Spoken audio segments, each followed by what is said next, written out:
kunorumba. Shoko renyu riye baba rakapurumba. Kumira Jesu Kristo asiye arirunga. Baba vanzweiwo vana venyu ndakumbira. Mageta youth paanochema dai Mwari mabatsira. Baba vanzweiwo vana venyu ndakumbira. Nyerera neshirikadzi padzinomerwa dai Mwari mapindira. Ndine life yandairota ndichiti ndichafamba nemota. Kana maskitsa ndinosota ndichiti zvangu zvichaita. Upenyu hunosiyana ndabvuma. Vamwe vakutambiswa karumba nenamo, vamwe vakutambiswa piano. Life pageto ine musiyano. Baba vanzweiwo vana venyu ndakumbira. Mageta youth paanochema dai Mwari mabatsira.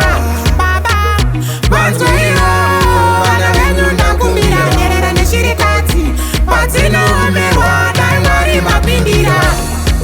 Ana baba vanoshanda kuti muri irare yatya. Everyday vanoshanda but havana chavanoba. Nyika yazara nemari dzemushonga. Vana vatambura vamanya kunorumba.